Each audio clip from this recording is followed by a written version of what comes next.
John and Ken Show. John Cobell, Ken Shampoo, KFI, AM 640. All right. Let's play this. This is from the NBC affiliate up in the Bay Area. They call themselves NBC Bay Area. Bigad Shaban.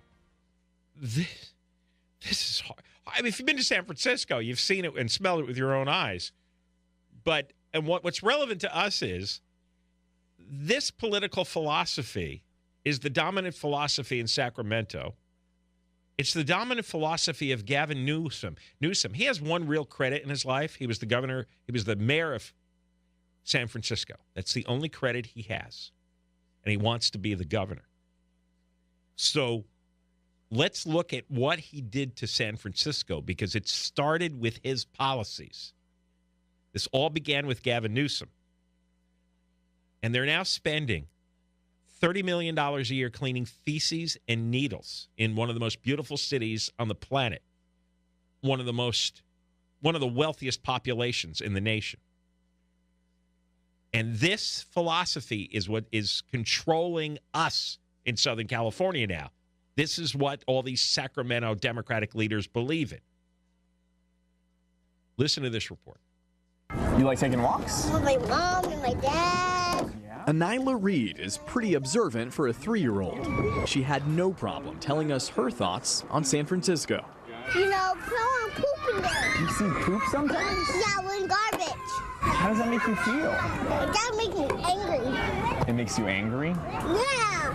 Anyla and her fellow preschoolers have to regularly dodge some of the worst of what San Francisco has to offer. I think the roses. The day we met Anyla, she and her class walked right by nearly a dozen drug needles.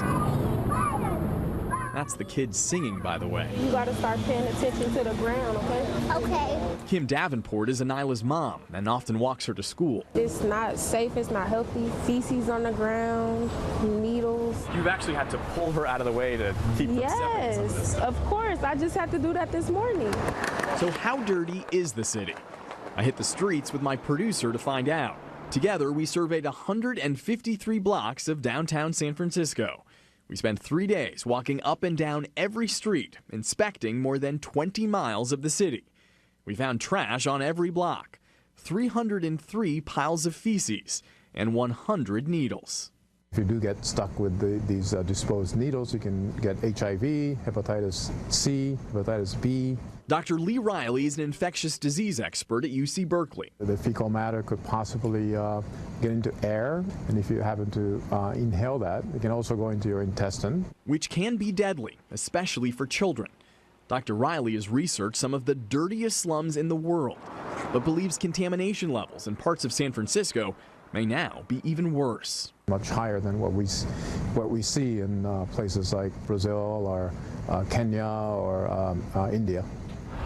The neighborhoods we surveyed include the notorious Tenderloin, but also popular tourist spots like Union Square and major hotels.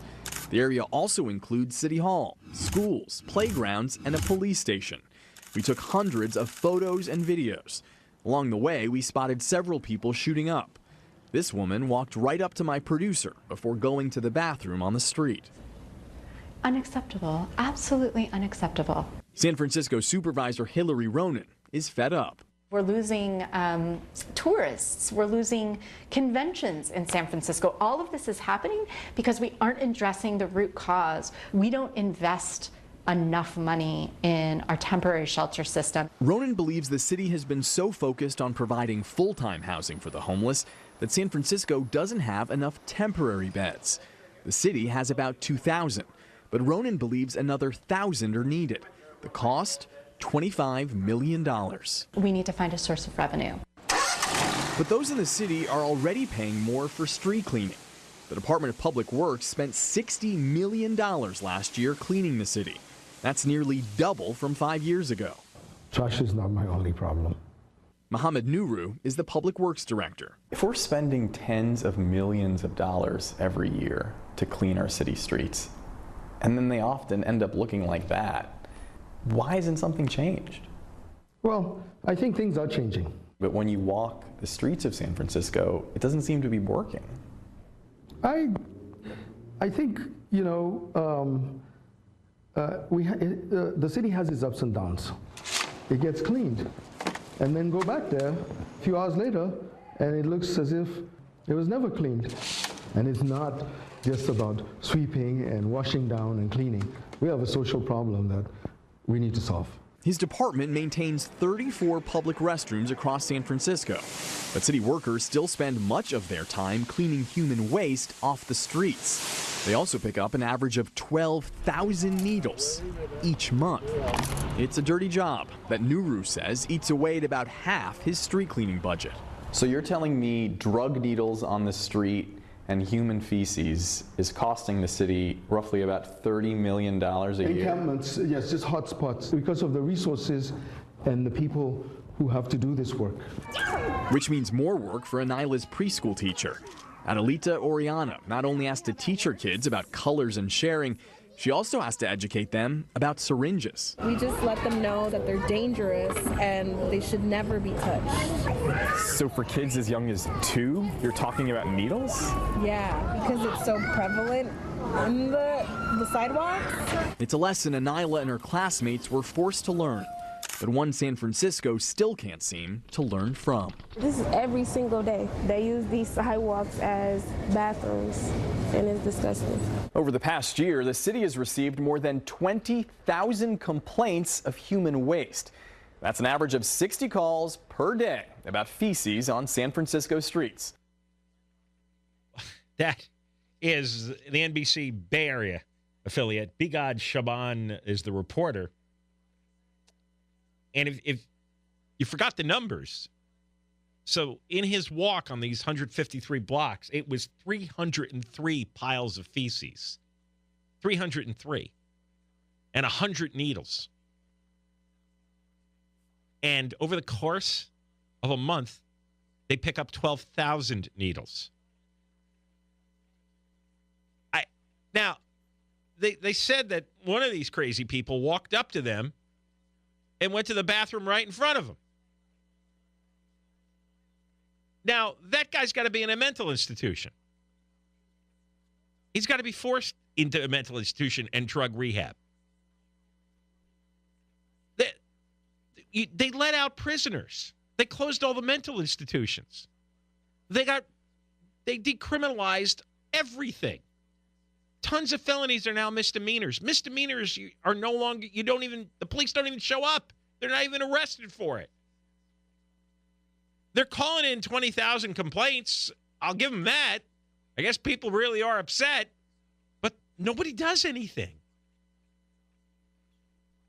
This is the left-wing progressive politics. Remember the Occupy Wall Street movement, which is an offshoot? What was that about? Protesting, remember City Hall? Villaraigosa? Went out for 2 months. Everybody indulged. What was left behind? Mountains of feces. Bags of feces. Why is all this far left-wing politics connected so directly to human waste? Why? Why would you tolerate that? I mean, all kinds of aberrant behavior is increasingly tolerated and embraced and fought for. But that?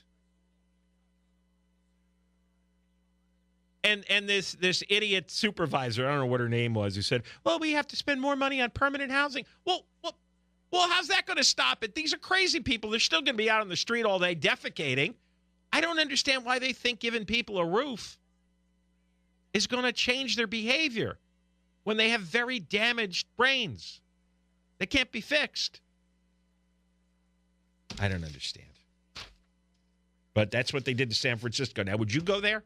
No way. You going to go spend a weekend in San Francisco? Because what did that medical guy say? You breathe in the feces. You know, there's particles in the air. That smell means you're inhaling molecules from the feces.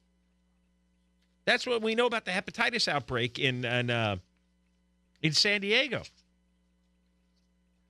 It's like the end of civilization. And what did they say? This is like the poorest sections of India and Kenya and Brazil. In one of the wealthiest cities in the nation. Maybe the wealthiest. John and Ken Show. Deborah Marquez News. John and Ken Show.